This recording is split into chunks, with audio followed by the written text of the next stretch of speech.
meetings. It's the best meeting I think we've had so far, although we've only been here about 5 weeks. It was like the old days. People actually are on the same page.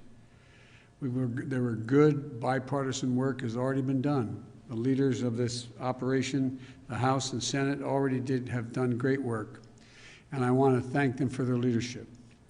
We're here to build on that, and the bottom line is simple. The American people should never face shortages in the goods and services they rely on, whether that's their car, or the prescription medicines, or the food at the local grocery store. And remember, the shortages in PPE during the pandemic, that meant we didn't have masks. We didn't have gowns or gloves to protect our frontline healthcare workers. We heard horror stories of doctors and nurses wearing trash bags over their gown, over their dress, in order so they wouldn't be in trouble because they had no gowns. And they were rewashing and reusing their mask over and over again in the OR. That should have never happened, and this will never happen again in the United States, period.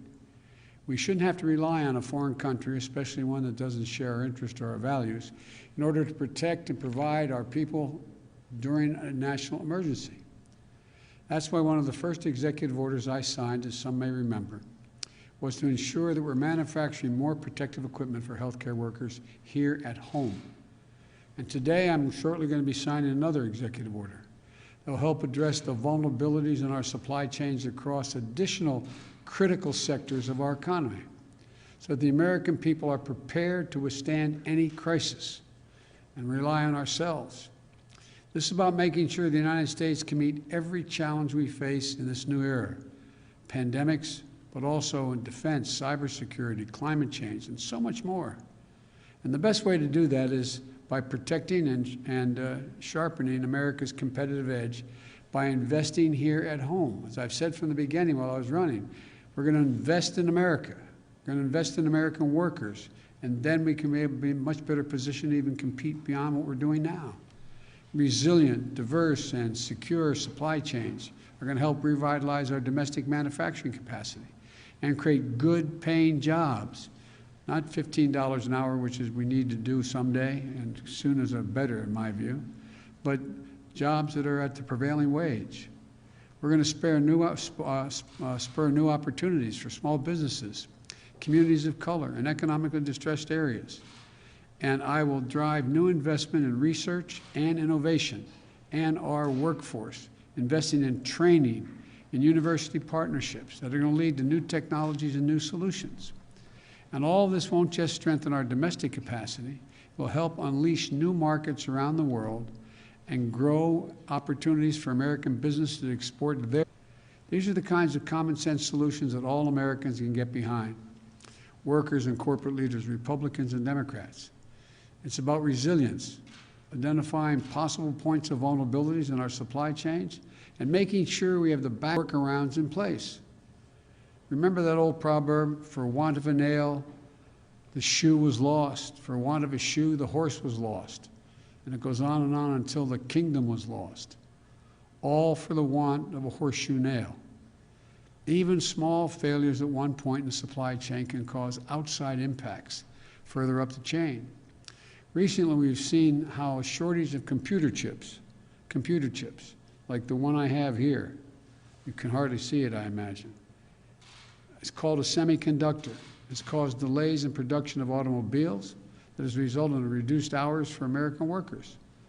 A 21st century horseshoe nail. This semiconductor is smaller than a postage stamp, but it has more than 8 billion transistors. 8 billion transistors, 10,000 times thinner than a single human hair in this one chip. These chips are a wonder of innovation and design that power so much of our country, enables so much of our modern lives to go on. Not just our cars, but our smartphones, televisions, radios, medical diagnostic equipment, and so much more. We need to make sure these supply chains are to help us resolve the bottlenecks we face now. We need help to stop, we need to stop playing catch up after the supply chain crisis hit. We need to prevent the supply chain crisis from hitting in the first place. And in some cases, building resilience will mean increasing our production of certain types of elements here at home. and others will mean working more closely with our trusted friends and partners, nations that share our values so that our supply chains can't be used against us as leverage. It will mean identifying and building surge capacity that can quickly be turned into and ramped up production in times of emergency. And it will mean investing in research and development, like we did in the 60s, to ensure long-term competitiveness in our manufacturing base in the decades ahead. The order I'm about to sign does two things. First, it orders a 100-day review of 4 vital products: semiconductors, 1, key minerals and materials like rare earths that are used to make everything from harder steel to airplanes, 3, pharmaceuticals and their ingredients, 4, advanced batteries like the ones used in electric vehicles. There's strong bipartisan support for fast reviews of these 4 areas because they're essential to protecting and strengthening American competitiveness. Second, this order initiates a long-term review of the industry bases of 6 sectors of our overall economy over the next year. These reviews will identify policy recommendations to fortify our supply chains at every step, and critically to start implementing those recommendations right away. We're not going to wait for a review to be completed before we start closing the existing gaps. And as we implement this work, my administration will draw on a full range of American talent, including labor and industry leaders, policy experts, scientists, farmers, engineers, to get their input. I'm grateful for the members of Congress who came to see me, Republican leaders as well as Democrats.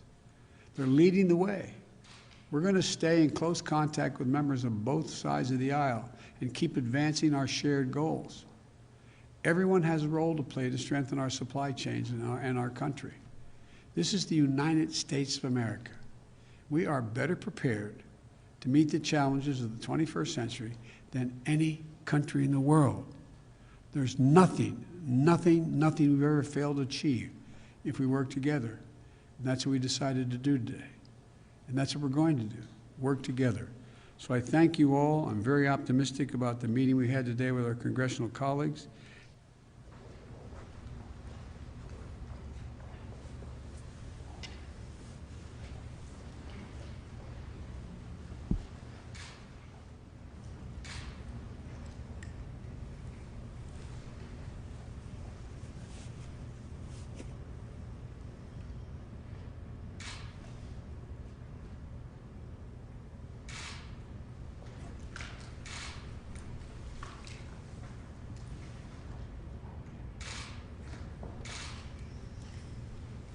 Thank you all very much. Mr. President, are you disappointed that more of your cabinet nominees have not yet been confirmed by the Senate?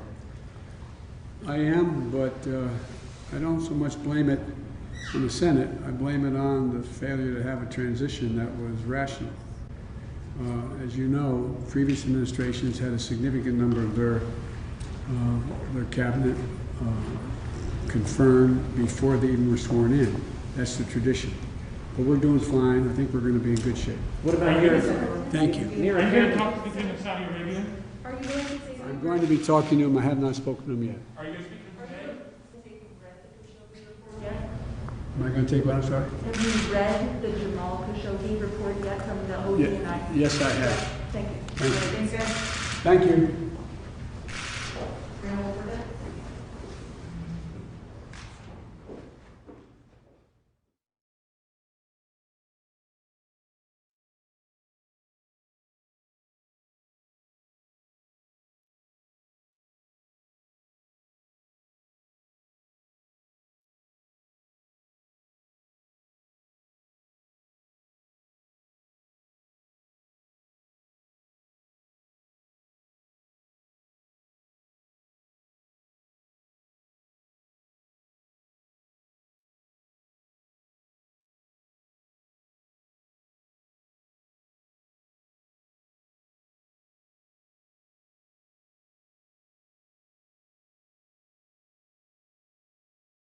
Meetings is the best meeting I think we've had so far, although we've only been here about 5 weeks.